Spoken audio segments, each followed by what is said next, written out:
नमस्कार मित्रों, आज हम पढ़ेंगे कक्षा 12 क्लास के हिंदी साहित्य। हिंदी साहित्य का एक टॉपिक है जिसे हम कहते हैं काव्य दोष।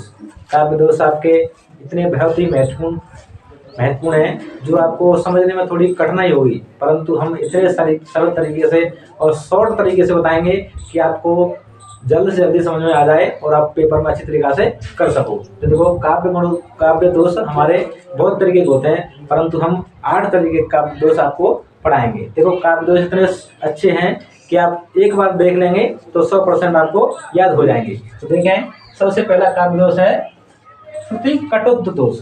श्रुति कटुत्व दोष आपका वो होता है जो सुनने में कड़वा लगे, सुनने में कठोर लगे, उसे हम श्रुति कटुत्व दोष कहते हैं। जो काव्य में जो वर्ण कानों को अप्रिय लगे, कानों को अप्रिय मतलब सुनने में आपको कड़वा लगे, जैसे भर्त्सना से भीत हो वह बाल तब चुप हो गया, मतलब ये शब्द लग रहा है भर्त्सना, ये हमें सुनने में कठोर लग रहा है, सुनने में गलत लग रहा है, इसलिए इस उदाहरण में हमें कौन सा दोष मिलेगा? श्रुति कटुत्व दोष। आपका दूसरा दोष है च्युत संस्कृति दोष।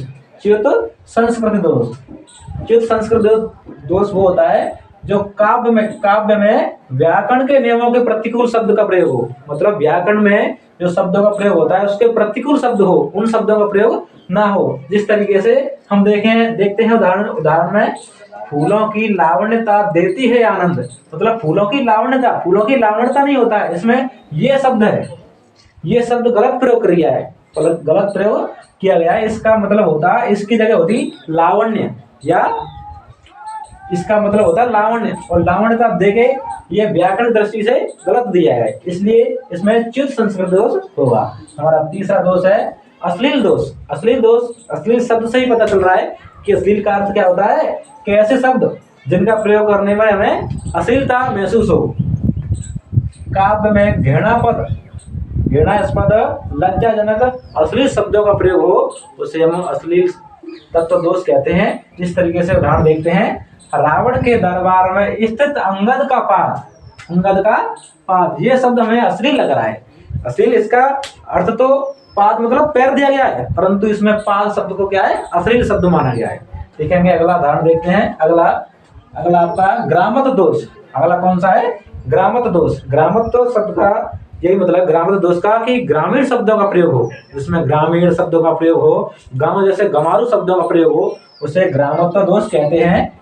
ठीक है, उसका उदाहरण देखते हैं। मूड पे मुकुट धरे सोहत गोपाल है, मतलब मूड पे, ये शब्द कैसा है? गांव जैसा है, ग्रामीण शब्द है, गमारू शब्द है, इसलिए इसमें कौन सा दोष हो गया आपका? इसमें हुआ ग्रामत्व दोष। अगला दोष पढ़ेंगे हम अप्रतीक तत्व दोष। अप्रतीक तत्व दोष उसे कहते हैं काव्य में शास्त्रीय शब्दों का प्रयोग हो, मतलब जो काव्य के शास्त्र में प्रयुक्त होते हैं, उसे हम कहते हैं अप्रतीत्व दोष। विस्मय यह गोदावरी अमृतन को फल दे, तो विस्मय शब्द है, विस्मय यह गोदावरी, ये शब्द कहाँ प्रयोग होता है? ये शब्द होता है प्रयोग आपका शास्त्रों में प्रयुक्त होता है, इसलिए इस उदाहरण में आपका अप्रतीतत्व दोष प्रयुक्त होगा। देखो, इस तरीके से हम पढ़ते चलेंगे तो शॉर्ट तरीका है, सबसे अच्छा तरीका और बेस्ट तरीका क्या है? शॉर्ट में पढ़ें और अच्छा पढ़ें। देखो, अगला दोष है हमारा क्लिष्ट तत्व दोष। क्लिष्ट तत्व दोष उसे कहते हैं जिसका अर्थ हमें तुरंत समझ में ना आए। क्लिष्ट तत्व दोष उसे कहते हैं जिसका अर्थ हमें तुरंत समझ में आए। इस तरीके से हमारा ये उदाहरण है, हेमसुता पतिवाहन प्रिया तुम स्मरति न फेर, तो ये लिखा है हेमसुता पतिवाहन प्रिया, मतलब इसका हमें पढ़ने पर अर्थ ही समझ नहीं आ रहा है, इसलिए इसमें कौन सा दोष हो गया?